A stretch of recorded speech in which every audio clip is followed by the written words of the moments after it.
It's June 2022 and we are here in sunny Derbyshire for the summer spine race, which, well, the spine race in general is a little bit of unfinished business from you from the winter, isn't it, Lloyd?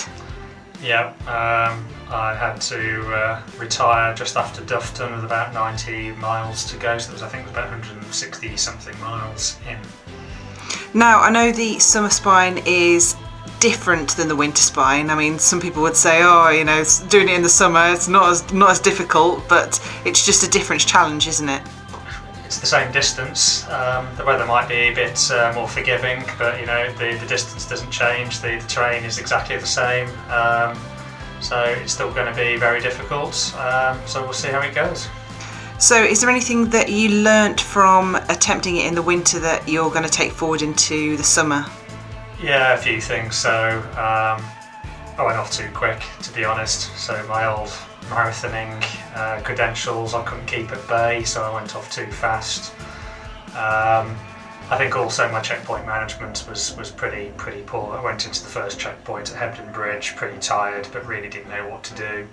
So I sort of fannied around for a couple of hours, eventually then trotted back out. To be honest, I could have come and gone in a matter of 20 minutes, something like that, half an hour.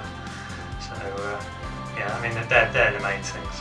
So how are you feeling about going into to the summer race tomorrow? Well, I'm going in with no other ambition other than just to complete it. No intention whatsoever of trying to get a place or come in atop however many people. This is just simply about trying to finish off what I didn't manage to achieve in the winter edition. Well, good luck, and we will be following you along the way. Thank you. The 2022 Summer Spine Race kicked off at 8 a.m. on Sunday the 19th of June.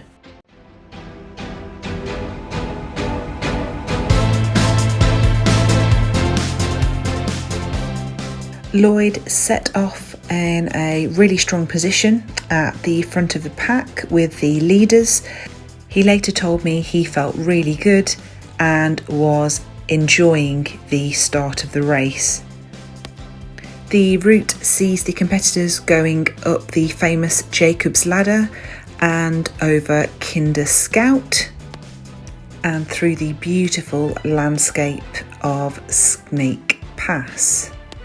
It was at this point between Kinder Scout and Snake Pass that luck decided to turn against Lloyd, and he unfortunately fell quite badly, spraining his ankle and grazing and cutting his knees. However, never the one to want to be defeated, he decided that he wanted to at least continue to the first checkpoint at Hebden Bridge and then reassess the situation to see whether he could continue.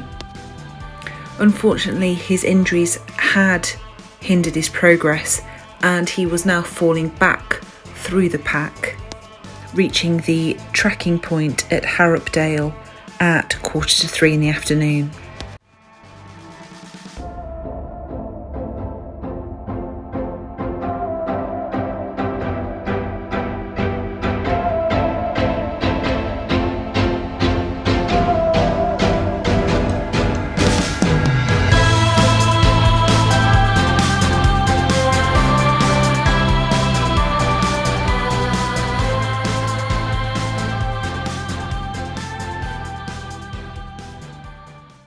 Lloyd did make it the 46 miles to Hebden Bridge, which is checkpoint 1, but unfortunately at that point he made the decision to withdraw from the race, as at this point the ankle was really swollen and he could hardly walk on it. Once again, the Pennine Way has defeated him. Well, it's the end of a second spine attempt, this time the summer spine, and unfortunately again the Pennine Way defeated you. What happened, Lloyd? Yeah, okay, so in a nutshell, I had another fall really early on after about just under 5 miles. I fell over on nothing really, as is often the way. So I fell on sort of sandy millstone grit and managed to scrape my knees quite badly actually.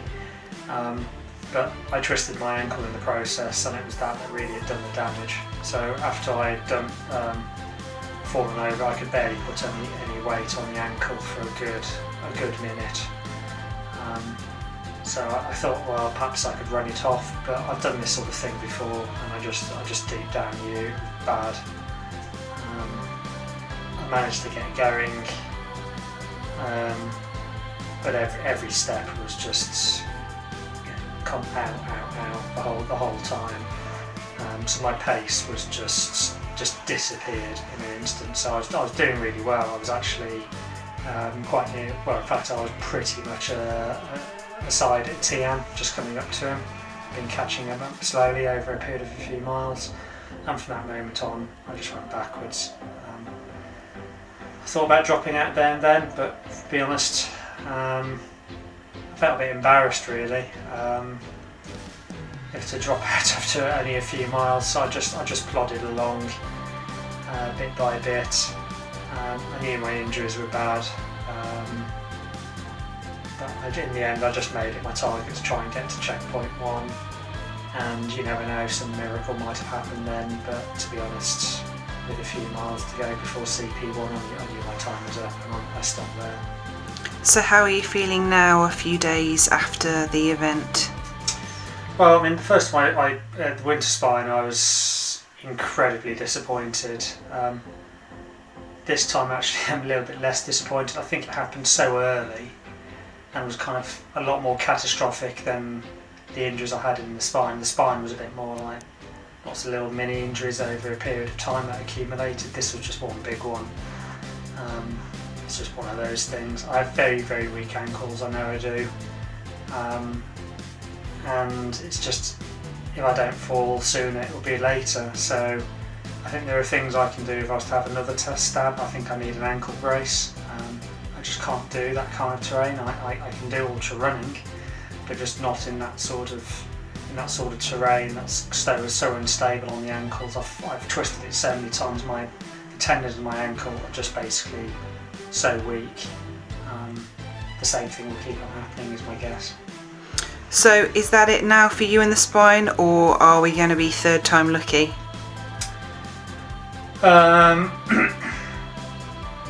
Initially I was thinking that's it, but actually there are a few people on the spine Facebook group where I said about just me and the spine just don't really get on all that well, but a few people have convinced me perhaps to give it another go.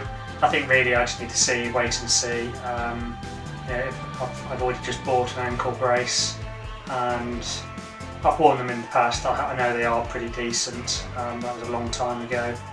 I think I'll just have to see what that does, and if it starts to give me a lot more stability, then perhaps I can give it another go. So, will it be third time lucky? Let's see what the winter 2023 spine brings. As always, thanks for watching, guys.